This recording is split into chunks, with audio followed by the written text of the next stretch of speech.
So, what's up mga keepers? Good morning. Yan.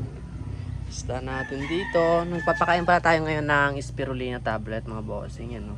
Kapag once a week lang tayo nagpapakain ng spirulina tablet sa ating mga isda. Parang ginagawa natin is pang diet nila. Yan, no? Mga flat gold natin, mga nagaganda na flat gold. Yung mga gusto dyan mag-avail ng flat gold, PM lang kayo. Madami tayo dyan. Yan. May mga firecracker din tayo dito. Balloon yan, mga firecracker na balloon. Medyo matagal yan mag-breed pero hintayin natin yan mag-breed. Ito naman yung mga acre natin, mga guppies yan. Pahinga pala muna tayo sa blue up natin kasi yung blue up natin is na-ban. Kaya hindi tayo makakapag-post doon. Suspended ng 180 days. Kaya walang KB keepers sa blue up mga bossing. If mayroon man KB keepers is poser yan. Hindi ako yan. Mga golden zebra natin. BKBM red eye. Yung mga fry ng red eye natin nandyan, oh. Dalawa yan. Kailangan natin bumili ng BBS sa next. Ito natin, bibili tayo ng BBS. Ito yung sold out sa atin, oh. Yan. Mga PKBM 15 pieces yung sold out sa atin. Madami pa tayo mga fry nandyan, oh. Kita mo naman kung gaano kadami yung fry natin. Tapos may mga fry pa dyan, oh. Yan, oh. Nahirapan na nga tayo humuli. Ito pa, sobrang dami ng fry natin sa PKBM. Grabe kasi magbugay yung breeder natin, eh. Yan, oh. Yan nyo naman. Yan, koi king lang tapos spirulina. Sinasamahan natin yung spirulina. Yan, mga PKBM natin. Dito, yan. Ito yung mga breeder natin na PKBM. Nandiyan nakalagay. Ito yung mga full gold natin. Guppies. Meron din syempre. Ito yung mga balloon. Yellow gold natin yan, oh.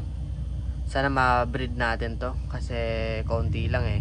Mas maganda kung madami to para ipamimigay natin sa solid supporter natin dito sa TikTok and YouTube natin. Kasi sa blue up natin is wala na tayo doon. Kapag umabot tayo ng 20k followers sa YouTube, yan, mamimigay tayo ng isda.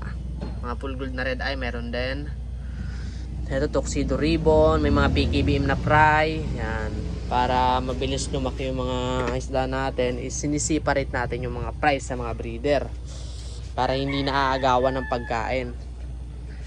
Dito is, mga nakalagay naman dito natin is male. Mga male na PKBM, halo-halo na yan dyan. Pero walang problema yan kasi all male naman yan, hindi naman yan magbe-breed. Mga male na nakalagay dyan lahat. Then ito yung si strawberry natin, yan, oh. Yung alaga natin flower horn, yan, oh. Si strawberry ba? Busog na busog yan. Koi king yung pinakain natin yan. Kaya bukas is diet na yan, hindi natin yan papakainin.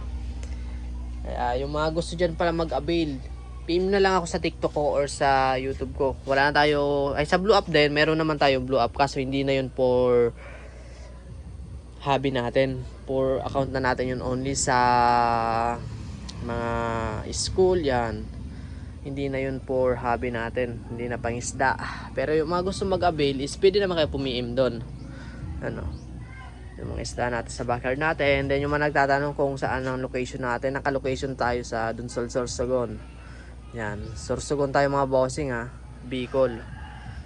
Kaya kaya natin mag-ship sa Luzon and Visayas. Through Kidlat tayo. Yung mga nagtatanong kung anong carrier natin, yan, Kidlat ang gamit natin mga bossing. Door to door na yan, 100 plus yung shipping. Nakadepende sa kilo. Kaya yan, sambagsak muna, kamalman. Then kung nakaabot kayo sa video na to, pa like and share naman. Then pa follow na rin para updated kayo sa aking mga video. Thank you guys.